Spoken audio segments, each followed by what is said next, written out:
Pues yo desde que recuerdo quiero dibujar. De hecho, contestando otra entrevista que hice anteriormente, se la comenté a mi madre y ella me dijo que yo de pequeño dormía con un tebeo debajo de la almohada, cuando no sabía ni siquiera leer.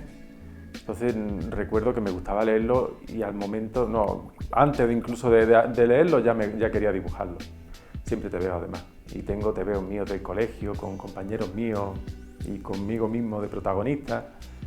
Que algún compañero mío se enfadaba porque su superhéroe a lo mejor tenía un final peor que el de otro. Tenía discusiones, o sea que eso es que desde siempre. Además en mi casa hemos tenido un ambiente muy favorable a todo el dibujo y eso, o sea que como encima me han apoyado y he tenido materiales, he tenido consejos, porque mi padre es profesor de dibujo, pues que siempre, he dibujado desde siempre. Y además tebeo. Y me metí en Bellas Artes porque quería dibujar tebeo. Yo recuerdo de acabar el COU, que es el equivalente al bachillerato de ahora, y o hacía Bellas Artes y si suspendía el examen de ingreso me metía en arte y oficio porque es que no me imaginaba en ninguna otra profesión. Y eso que yo era empollón y algunos profesores incluso me decían que era una lástima, que desaprovechara la nota media que tenía haciendo una carrera para la que no hacía falta nota media. Dicen, pero aprovecha esa nota para hacer un teleco. Y yo digo, es que no me gusta el teleco, yo quiero dibujar. Así que desde siempre, desde siempre. Hombre, yo en principio pues pensé en las posibilidades que tenía y eran en ese momento Bellas Artes y arte y oficio. Porque aunque yo vivía en Málaga, pues, yo a Granada sí me podía trasladar, pero en la vida me planteé irme, por ejemplo, a Barcelona, que sabía que había una escuela, la Massana, ¿no? La de la Joso yo no sabía nada, pero de la Massana sí. Y alguna vez me lo planteé, incluso mis padres me lo propusieron, mi padre me informó sobre el tema, porque sabía que el que dibujaba Zipizape había sido profesor en la Massana. Y entonces decía, pues hay una escuela en Barcelona que solo se dedican al cómic. Y a mí eso, pues hombre, me llamaba mucho la atención, pero me resultaba que estaba demasiado lejos Barcelona. Y mi hermano estaba estudiando en Granada y aparte también me gustaba la pintura, la ilustración, pues digo, bueno, yo creo que todo lo que me enseñe me puede servir de algo.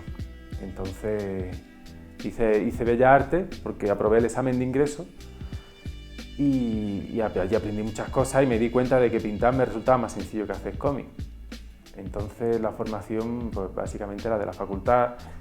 Lo que aprendes de los profesores buenos, los profesores malos también te enseñan cosas que a veces no tienen que ver directamente con la pintura, sino con otras cosas que también tienes que vivirlas en este mundo. Y luego se aprende mucho de los compañeros, se aprende muchísimo.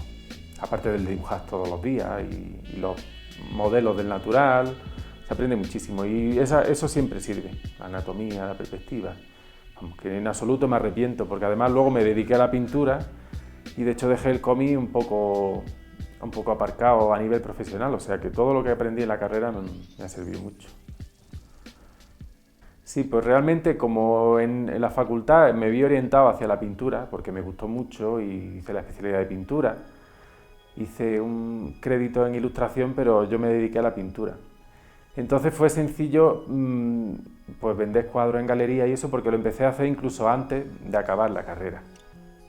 Que es algo que yo noto que en pintura, a pesar de que es un mercado limitado, pero en Granada existe la posibilidad de empezar a tantear el mercado profesional antes incluso de terminar la carrera. Por lo menos en mis tiempos era así. Entonces, claro, eso hace que el paso sea mucho más gradual y mucho más cómodo. Yo en ilustración infantil o en cómic no experimenté ese paso gradual. Todavía en ilustración nuestro profesor, por ejemplo, nos llevó a ver redacciones de periódicos, hicimos ejercicios de ilustración, pero en cómic yo nunca he tenido un ambiente muy propicio, no conocía gente que hiciera cómic. Entonces de esa forma a mí me resultó más sencillo vender mi primer cuadro, más sencillo eso que publicar mi primera ilustración infantil y todo eso más sencillo que publicar mi primer cómic. Todo fue, o sea, el nivel de dificultad fue así. Pero vamos, que el ver por fin un cómic publicado con mi nombre, pues vamos, fue una sensación, vamos, de las mejores que recuerdo. Porque siempre ves los tebeos como algo de chico, incluso crees que están hechos por arte de magia, luego te das cuenta de que lo hace una persona, pero nunca esperas encontrar tu nombre impreso al lado de un superhéroe o de cualquier otro personaje, ¿no? No esperas verlo y es una sensación muy buena, pero me costó mucho más trabajo ver un cómic publicado que ver un cuadro vendido, que es una sensación muy satisfactoria, que merece la pena insistir. En pintura el paso fue gradual, de pintar a que eso lo ve en una galería, pues porque en la Facultad de Bellas Artes muchos profesores míos eran pintores, solíamos ir a exposiciones y más compañeros míos se dedicaban a la pintura. Entonces es más sencillo que surjan oportunidades. En ilustración el camino que seguí fue sencillamente buscar teléfonos de editoriales como Anaya o Santillana en Madrid, concertar citas con los directores de arte, enseñar el portafolio y esperar que alguno llamara. Normalmente los encargos me salían si en el momento les interesaba. Supongo que hay tantos ilustradores que luego se olvidan de ti, aunque el contacto haya sido personal. Entonces me surgieron varios encargos porque en ese momento necesitaban lo que les estaba enseñando. De esa forma hice varios encargos para estas editoriales que te comento. Y en cómic fue a través de un familiar que conocía a una persona, el Torres, con el que luego he hecho cómic, pues que tenía tratos precisamente con editoriales de América, en este caso IDW y Avatar Press, que son editoriales independientes, pero por lo mismo tenían más facilidad para acceder a encargos suyos. Entonces mandé varias muestras y me empezaron a hacer encargos. Esos encargos los vieron editores de otras editoriales, como por ejemplo DC o Scholastic, que también tiene una línea de novela gráfica, y así que empecé a publicar los primeros cómics directamente en América, a través de este contacto. Así fue. Pues yo en cuanto a técnica, pues lo cierto es que en cómic uso un derivado de lo que usaba en pintura, bueno, en menor medida, pero sobre todo lo que usaba en ilustración. Tanto pruebas que hacía yo por gusto como encargos que recibía. Entonces trabajo pues con tinta china, con plumillas, con acuarelas, con lejía, un poco de acrílico, a veces incluso collage si el tema lo requiere. Pero vamos, que suelo adaptar la técnica a la narración, pero sí me gustan las técnicas, digamos, artesanales, más analógicas. Últimamente estoy probando a colorear con medios digitales y la verdad es que me gusta mucho. Pero de momento lo único que he conseguido es intentar adaptar a esos medios digitales los procesos que ya uso manualmente, con los que sigo siendo más rápido y con los que consigo algo que me satisface de forma más directa. Yo creo que eso depende un poco con el medio con el que primero aprendes, con el que te vas haciendo, incluso de los dibujos que primero te llamaron la atención. A mí me gustaba mucho Bill Sienkiewicz y usaba medios pues acuarela, aerógrafo, témpera. Entonces, de las primeras cosas que te fascinan de joven, pues tiende a reproducirlas y aunque luego derive en algo más personal, pues eso ya tiene pues, una componente incluso emocional a la hora de afrontar un trabajo. Entonces supongo que si hubiera empezado mi carrera con medios digitales, pues ahora me sentiría más cómodo con ellos. Pero en mi caso son los medios con los que más cómodo me encuentro son los tradicionales. Más yo necesito ver la página de cómic completa, me resulta muy difícil luego retocarla en el ordenador. Yo todavía necesito tener pues, el contacto físico con la obra. Así que los medios tradicionales son con los que más cómodo me siento. Claro, yo muchas veces he estado tentado también de usar medios como el acrílico, pues, todos los recursos de la pintura en un cómic, pero siempre pienso que lo ralentiza demasiado. Al final necesito un poco más de rapidez, incluso de resultados más directos, no solo ya por los plazos de entrega, sino porque creo que el propio medio lo requiere. Quizás de todos los medios con el que más quisiera probar, más bien es el collage, porque sigue siendo un medio plano, puede ser algo rápido, que incluso abrevie algún proceso, o sea, que incluso te sirva como atajo en el proceso, pero sigue siendo fácil integrarlo con los medios pues, como la tinta o la plumilla, la acuarela, siempre se puede tratar. Entonces, quizá el collage es con el que a lo mejor me gustaría en el futuro indagar más. Sí.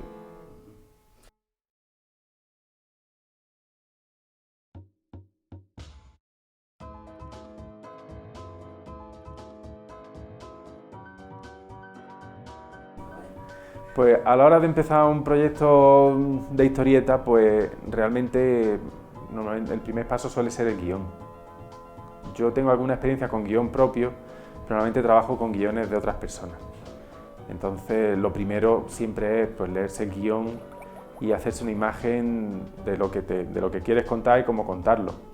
Al ser el cómic un medio eminentemente narrativo, pues más que imaginarme viñetas en concreto, pues intento imaginar el ritmo, pues el tipo de viñetas que voy a usar, ese tipo de cosas. Pero todo intento que la primera lectura sea como intuitiva. Y entonces luego paso a hacer pequeños bocetos, lo que los ingleses llaman thumbnail. Tiene que ser pequeño para poder hacer mucho sin tener que cansarte. Entonces a lo mejor cada página puede medir pues, del orden de 3 centímetros de ancho, como mucho. Entonces ahí voy haciendo sobre la marcha lo que se me va ocurriendo, lo que me ha sugerido el guión, básicamente. Es como una primera toma de contacto de qué escenas me van a resultar más difíciles de hacer, o si estoy repitiendo muchos planos. Básicamente pillarle el ritmo a la historieta. Entonces, después de eso, pues normalmente paso a hacer bocetos más detallados, pero siempre intentando que el proceso de boceto no me quite las ganas luego de hacer el trabajo definitivo. Entonces, cuando yo encaro ya la página original, tengo que tener claras muchas cosas y luego hay muchas otras que prefiero no tener claras para que haya un cierto grado de improvisación, incluso un cierto grado de disfrute en hacerlo, porque necesito incluso tener un poco de, no miedo, pero sí tenerle un poco de respeto para no hacerlo de una forma mecánica. Yo, por ejemplo, nunca uso la mesa de luces, me gusta dibujar a lápiz, luego entintar sobre ese lápiz, luego borro el lápiz. Hay gente que lo que hace es emplear incluso los bocetos y sobre eso entinta. Yo prefiero que los bocetos tener muy clara, por ejemplo, la composición, para eso soy muy maniático. O sea, las viñetas, si hay una viñeta que la composición no la tengo clara, no paso a hacerla. Pero claro, a lo mejor la composición la resuelvo con una línea o con forma geométrica o una cabeza puede ser una pelota. No tiene por qué ser un boceto muy acabado a nivel de detalle, pero sí a nivel de composición y sobre todo que ese boceto ya se pueda leer y consiga ser claro. Para eso cada vez soy más maniático, porque si no luego es que un cómic falla. Si eso falla, falla lo demás. Pero si eso está bien, tengo la seguridad suficiente como para, en el trabajo ya definitivo, pues dedicarme a lo mejor a hacer bien las posturas, o a hacer bien las caras, o a hacer los fondos, porque sé que tengo la base de la narración y la composición las tengo muy claras. Entonces, hago todos los bocetos que sean necesarios para llegar a esa parte con la parte narrativa completamente atada. De hecho, esos bocetos también, si son lo suficientemente nítidos, aunque no estén muy acabados, normalmente los mando a los editores o a los guionistas para sobre esos bocetos modificar las cosas que sean necesarias o ya pasar a los definitivos. Entonces, he aprendido a usarlos como herramienta propia y también como herramienta de comunicación con los guionistas, que normalmente no me ponen pegas, pero siempre es más sencillo que haya un paso intermedio, no darle la obra terminada, o que tenga que corregir, como sucede a veces, corregir trabajos que están ya entintados o incluso a veces coloreados. Entonces, sobre todo con los trabajos que hice con el Torres en los que había mucha comunicación, él me mandaba un guión completísimo, incluso con diálogo, incluso con documentación. Yo hacía estos bocetos, incluso a veces con algún apunte de sombra o de los ambientes que iba a usar, y cambiaba cosas del guión. Luego eso yo se lo enseñaba, él decía que sí o que no, cambiábamos algunas cosas y ya pasaba a los definitivos. Entonces, yo los bocetos creo que son muy importantes, pero también hay que saber cuándo parar. Hay que saber para qué estás haciendo ese boceto y también, por qué no, tener confianza en uno mismo, en el sentido de decir, bueno, cuando luego me ponga con el definitivo tengo recursos suficientes como para improvisar, como para resolver problemas que me encuentre, no tengo por qué tenerlo todo muy atado, a lo mejor a ciertos niveles en los que ya a lo mejor tienen más seguridad. Entonces, es como con la documentación. Yo pienso que tan malo es documentarse poco como sobredocumentarse. Puede llegar un momento en que te documentes tanto que hay elementos que quieres que aparezcan en el cómic y no son necesarios, pero te gustan visualmente o lo que sea, y a lo mejor lo que están haciendo es entorpecer la narración. Entonces, yo los bocetos los encaro así, o sea, muy bien hechos para lo que hacen falta, pero no más allá de eso.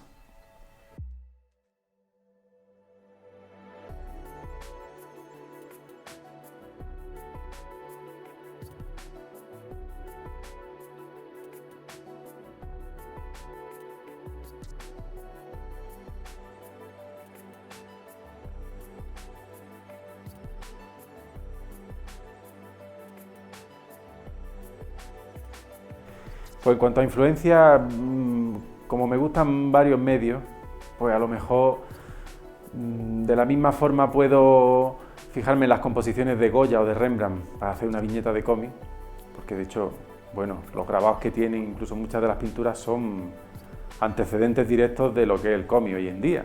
Vamos, de hecho, Goya tiene una secuencia en la que un fraile desarma unos bandoleros y está estructurada en forma de viñeta.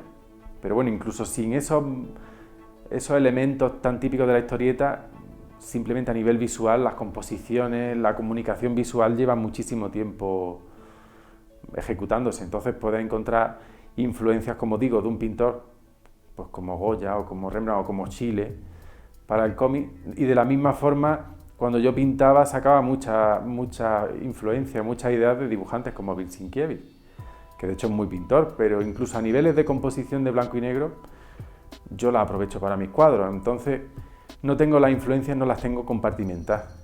Y ya cuando estaba en la facultad pensaba que eso era un error.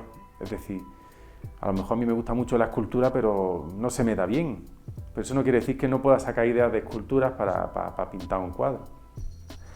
De hecho, hablando de este tema de la influencia, me ocurrió que un profesor de Bellas Artes, de los que promovían el cambio de la pintura tradicional a las instalaciones, de los que comentaban con tanta seguridad que la pintura había muerto, de los que me insistían en que abandonara los pinceles, un día nos propuso que lleváramos una obra de un pintor que nos gustara, pues para ver de qué forma estábamos conectados con el arte contemporáneo.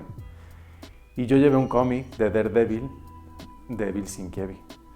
Por supuesto no era un cómic al uso, era un cómic hecho con multitud con técnicas muy variadas, muy expresionista, muy experimental.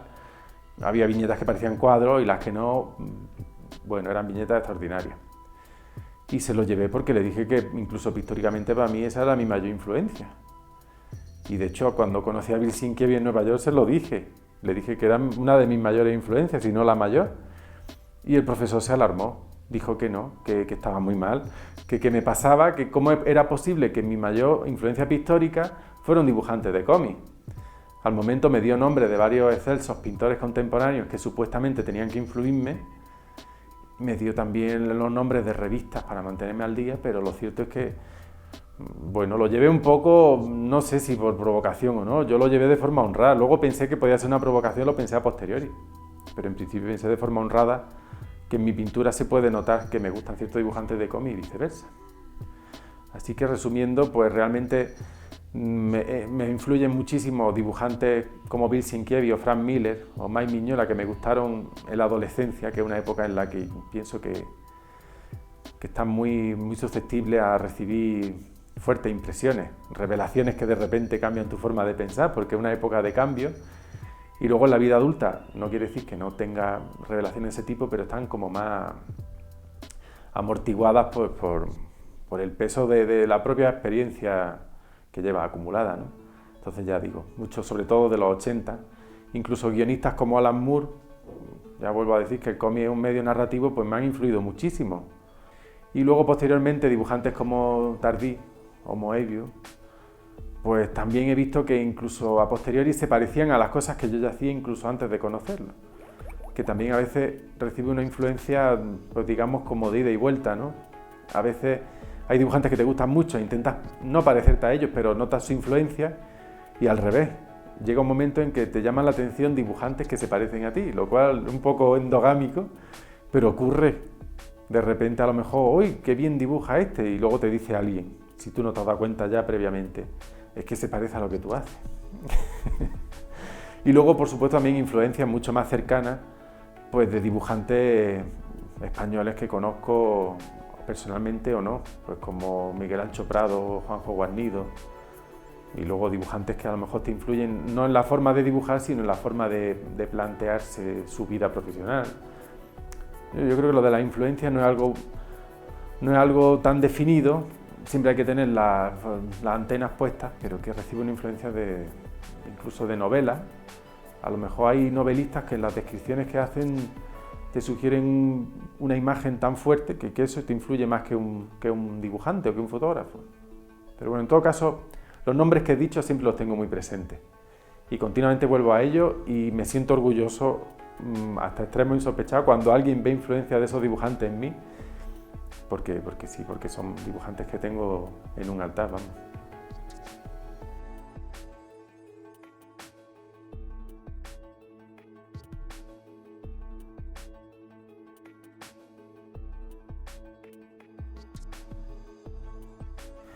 Yo pienso que el cómic, siempre se diga lo que se diga, ha sido un medio minoritario.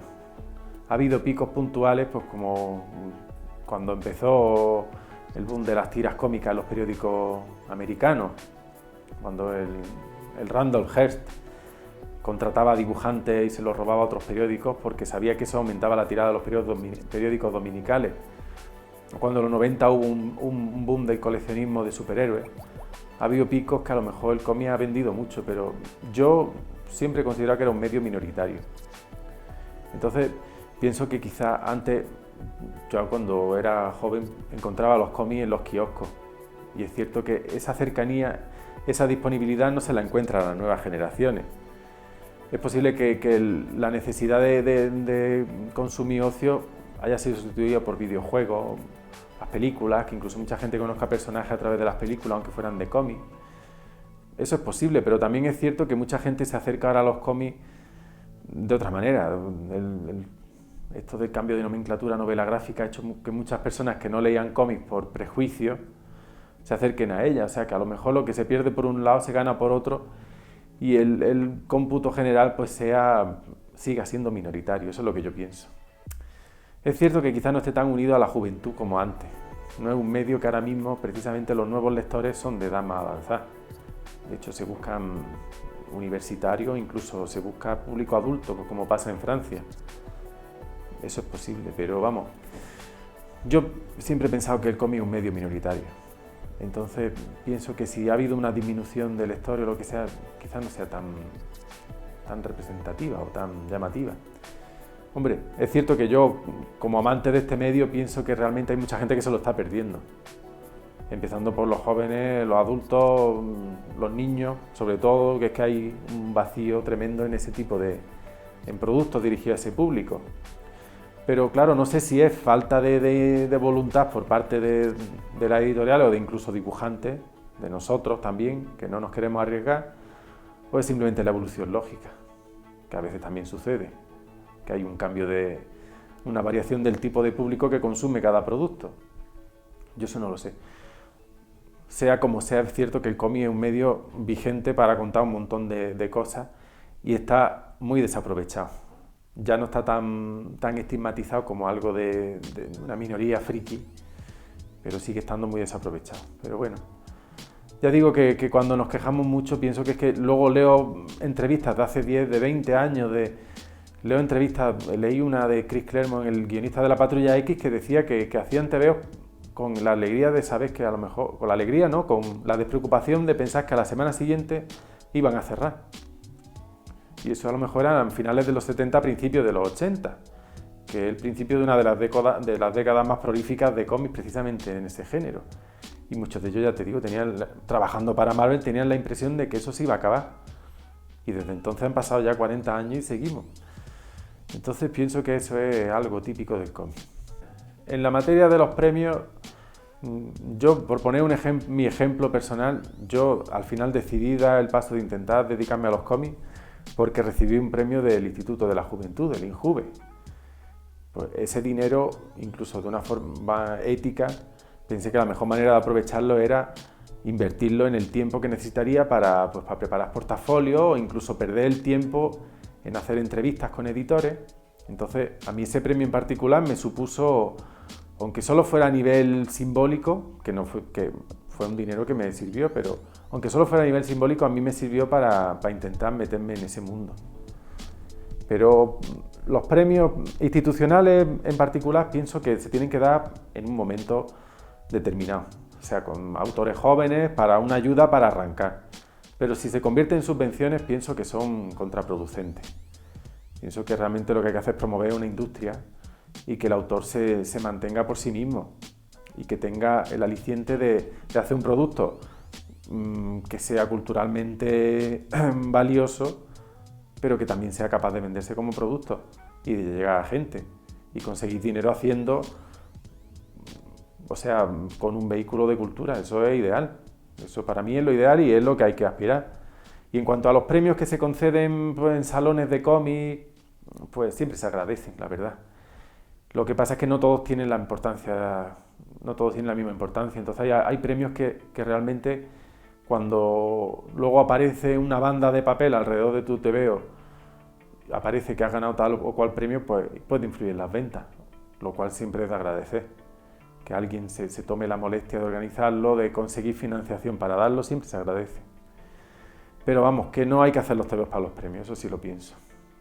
Yo creo que la manera de ganarse la vida con los TVOs es como igual que con las películas o con los libros en las que nadie se plantea vivir de premios o de subvenciones. La gente se plantea llegar al mayor número de personas posible, que les guste comunicarse y que les merezca la pena gastarse el dinero que sea en consumir ese producto. Así debería ser, pienso yo. En cuanto a las iniciativas que se hagan de Andalucía, como por ejemplo un libro que editó EH Editores, de ilustradores andaluces, en el que participé, o Broadcasting Comics también. Pienso que son proyectos valientes, pienso que también a veces tendemos demasiado a quejarnos de que no se hace nada, pero luego nadie se pone a hacerlo. Parece que a veces resulta más sencillo trabajar para una oficina de Nueva York que intentar montar una editorial en Granada. El hecho es que es así. Y es curioso porque en Andalucía y en Granada en particular el porcentaje de talento que hay es tremendo, y eso nos lo han dicho gente de otras, de Madrid, de Barcelona, que en Granada, como hay tantos dibujantes buenos en Granada, como yo tengo la suerte de que trabajo a través de internet y puedo vivir en Granada, trabajas para empresas de otros sitios. Pero en todo caso se echa en falta que en la propia ciudad o en la propia comunidad pues haya más iniciativas que aprovechen el talento que hay aquí. No incluso por una cuestión, no por una cuestión chauvinista, ni siquiera o nacionalista, simplemente por el hecho de que también tenemos que aprender a ser buenos, pues como decía anteriormente, también tenemos que aprender a vender el producto nuestro. Parece que hay incluso pudor, a veces hasta en pedir dinero por lo que uno hace. Y eso a veces se transmite a la gente que te hace encargo y es nefasto para la profesión. Entonces cualquier iniciativa de este tipo valiente que no solo promueva la creación, sino que busque una vía de que eso sea rentable, pues pienso que es, vamos, loable, pero vamos, totalmente. Pues en España, si trabajas solo para editoriales españolas, es casi imposible vivir del cómic. Hay un par de casos que venden mucho, que hacen muchas ediciones y consiguen vivir del cómic en España, pero a lo mejor son 2, 3 casos de todos los dibujantes que hay en España. La mayor parte de las personas que yo conozco que se ganan la vida con el cómic trabajan o bien para Francia o bien para Estados Unidos. O sea que somos profesionales que nos formamos en España, que trabajamos aquí, que nuestros compañeros, nuestros círculos son profesionales españoles, pero al final nuestro trabajo pues es para empresas extranjeras. Pues sí. Pues la verdad es que no sé por qué hay menos dibujantes chicas que varones. No sé qué razón puede haber. Yo supongo que de la industria del cómic a la que muchos nos hemos orientado es a la de superhéroes, a esa temática, y quizás en ese campo pues se esté más dirigido al varón, tanto como de lector en principio y luego dedicarse, pero yo sé que en Marvel actualmente hay varias dibujantes chicas. Hay una, Emma Río, una dibujante extraordinaria, una dibujante italiana que se llama Emanuela Lupacchino, o Lupacchino, no sé cómo se pronuncia. Y hay muchas, sobre todo coloristas. Coloristas sí hay bastante profusión de coloristas chicas, en cómics de superhéroes. Luego en Francia, por ejemplo, con el boom de la novela gráfica, no sé si por buscar otra orientación, si es que se nota el punto de vista femenino, que eso sería otra discusión. También creo que ahora hay más autoras femeninas que antes, que no se dediquen solo al manga, que era como quizás el sector al que más se dirigía ese tipo de profesiones, vamos, las profesionales mujeres, pero... Hombre, el fenómeno del cómic en internet, yo con los editores que hablo, todos tienen un pie en el cómic digital o en la descarga digital, porque no saben exactamente si se van a quedar atrás, si el papel se va a mantener. la gente que digamos que está en la edición, ahora mismo no sabe lo que va a pasar. Entonces, ¿cómo lo voy a saber yo? Pero yo lo que veo es que es un fenómeno que las mismas ventajas que tiene se pueden convertir en inconvenientes. Entonces es cierto que ha sustituido, por ejemplo, en gran parte a elementos como los fanzines, porque es mucho más sencillo poner tu webcomic en un blog que tenés que fotocopiarlo o graparlo. Y la distribución es, en principio, global, o sea, o mundial. ¿Qué sucede? Como es tan sencillo dar ese paso, hay mucha gente que lo hace.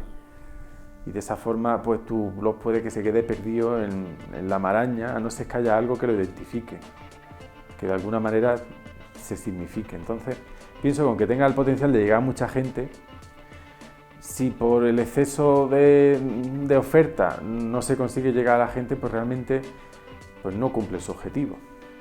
Entonces pienso que la ventaja que tiene, ya te digo, de la difusión global se puede convertir en el peor inconveniente, porque puede hacer que tu cómic se pierda en una marea de blogs, de webs, de vianar, de todo ese tipo de elementos, ¿no? Mientras que antes es verdad que a lo mejor solo se publica en una tienda, en un kiosco solo hay 10 TVOs, son pocos. Pero esos 10 TVOs, las portadas de los 10 TVOs las puedes ver cuando ibas al kiosco. A las tiendas especializadas también hay muchas ofertas, pero aún así, si tú eres un visitante asiduo de tiendas de cómic, más o menos puedes saber las novedades que va viendo, o te las ponen en el escaparate. Incluso cuando el número de novedades ha aumentado muchísimo, pero siguen siendo limitadas a un pequeño escaparate, o a un gran escaparate, pero puedes controlar esas novedades. Cuando en el internet es más difícil, pienso yo, hacer esa selección, ¿no? Entonces, no sé de qué manera se puede hacer, pero vamos, pienso que es un medio muy joven, con muchísimo potencial, pero que hay que saber dirigirlo. De la misma forma que pienso que es importante que los webcomics, que eso es ya a nivel más técnico o del propio concepto, creo que conviene que no sean cómics normales escaneados o trasladar exactamente a un blog un cómic normal. Pienso que hay que aprovechar las ventajas que te da el propio medio. De esa forma pienso que el sentido de lectura, pues variarlo o ampliar algunas zonas, o por ejemplo añadir efectos 3D. Pues pienso que ese tipo de recursos que son propios de ese medio habría que explotarlos más. Y de esa forma se conseguiría pues hacerlo más atractivo y conseguir algo que, manteniendo elementos comunes con el cómic tradicional, pues fuera algo diferente. Pienso que simplemente trasladar el normal o el convencional a cómic, pienso que se queda un poco pobre. Vamos, sí he leído algún cómic en soporte digital, pero a excepción de algunas, sobre todo algunas en formato de tira, que aprovechan mejor las posibilidades del medio, en el sentido de variar incluso la dirección de la lectura.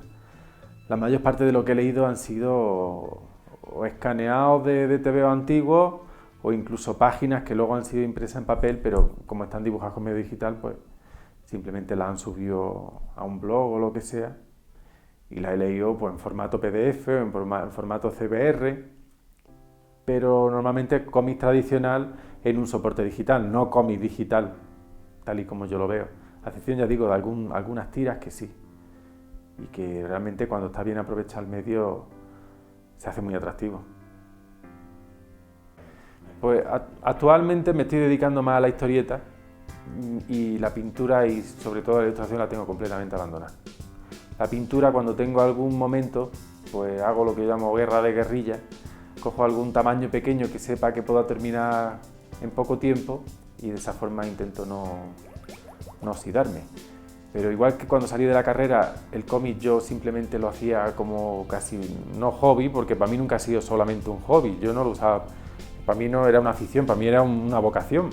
Pero el caso es que como no tenía salida profesional en ese momento, pues a nivel práctico hacía otras cosas que me gustaban igual, como la pintura, y el cómic pues lo tenía muy apartado.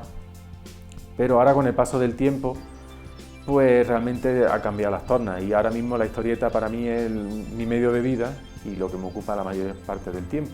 Entonces, mismo estoy trabajando para la editorial Marvel y estoy en la colección Astonishing X-Men como dibujante regular, lo cual quiere decir que que cada 5 semanas o así tengo que tener un tebeo de 20 páginas hecho, lo cual realmente no deja tiempo para mucho más. Pero vamos, que estoy contentísimo porque es lo que siempre he querido hacer.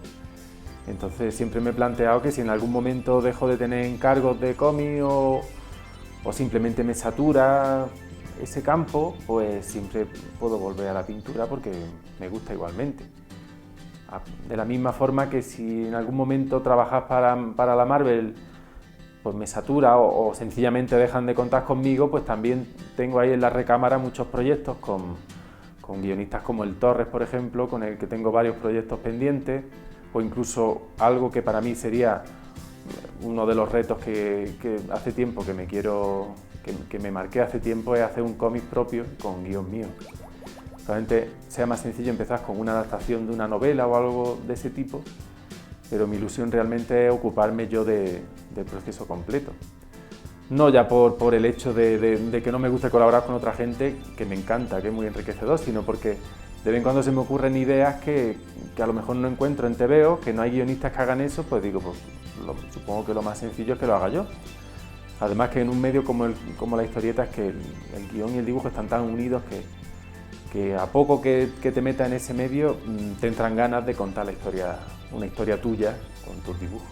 Y a largo plazo, bueno, quizá a medio plazo, ese sería un reto una meta que tengo, que no quiero perder de vista.